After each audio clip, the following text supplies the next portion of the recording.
A taciturnidade ou o amor ao silêncio da regra de São Bento.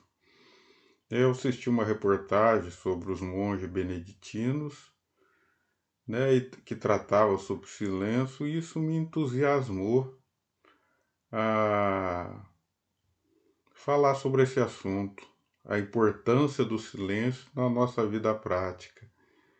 É uma ação que os monges beneditinos desenvolvem nos mosteiros, né?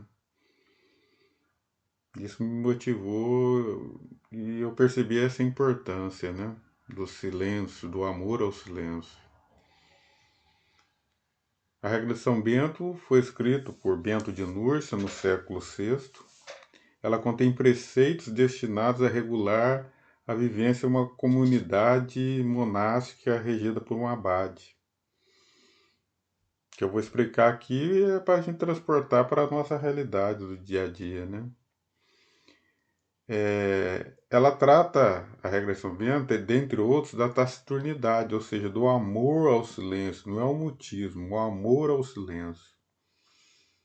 A taciturnidade, o amor ao silêncio, significa o hábito de prestar atenção ao silêncio.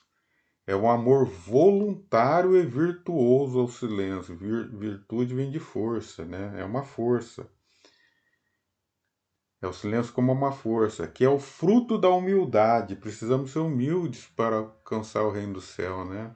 Saber mudar, né?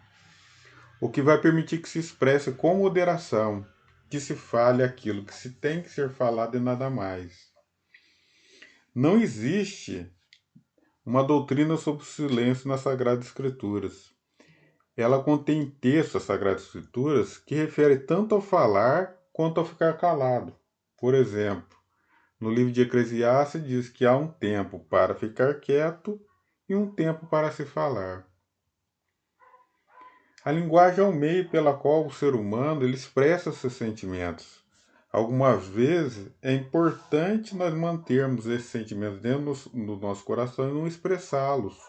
Enquanto outras vezes seria uma covardia, uma falta de fidelidade ficar em silêncio. São Bento, ao criar a regra, ele não pede um mutismo, e sim essa sabedoria de quando eu devo ou não falar. Na regra de São Bento, existem dois motivos para se fazer silêncio. Deve-se falar pouco para evitar o pecado, para não serrar, não ofender alguém.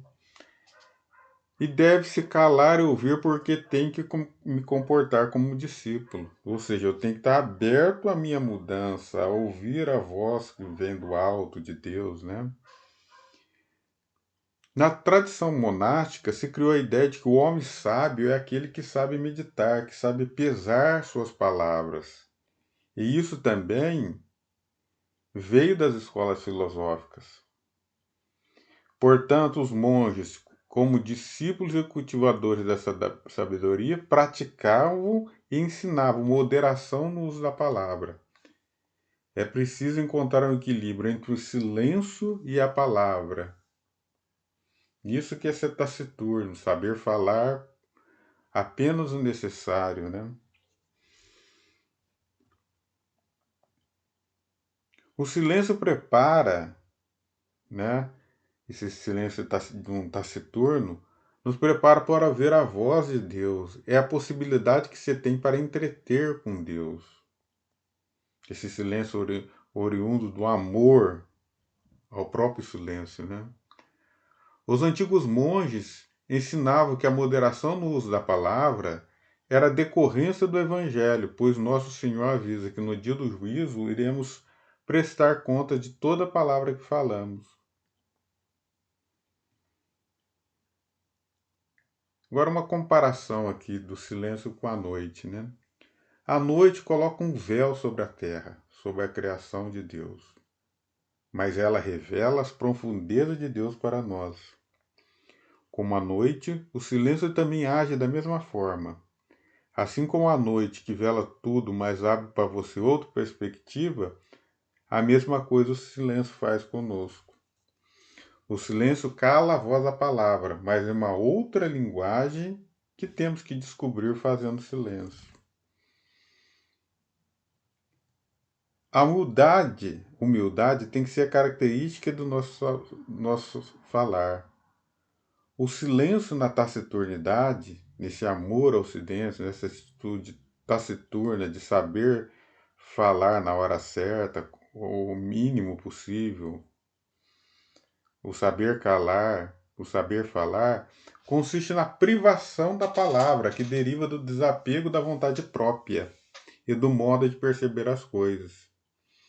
De um deserto feito em nós mesmos para que a palavra de Deus possa ressoar em nós, para que possamos ouvir a palavra de Deus. Esse aspecto de contradição, vazio, aridez, o deserto bíblico, é o primeiro e sempre repetido passo em direção ao encontro com Deus. Para me encontrar com Deus, ouvir a voz de Deus, eu tenho que fazer silêncio.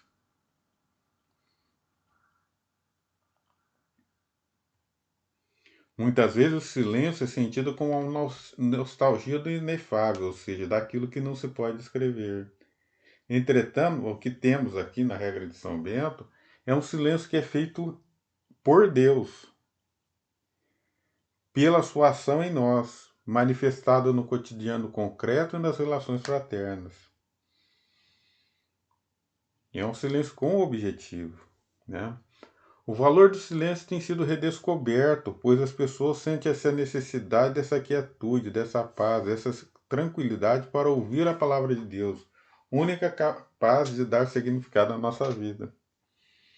Fomos criados por Deus e queremos voltar a Deus. Eu preciso ouvir a voz de Deus sendo humilde. Uma atitude de humildade é fazer silêncio.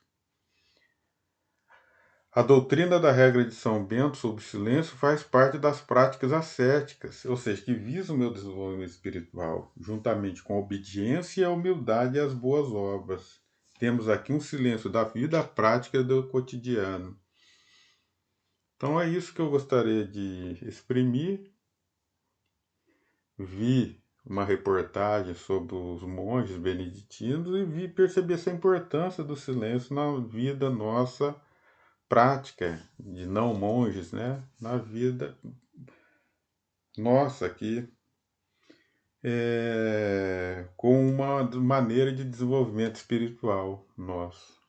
Muito obrigado.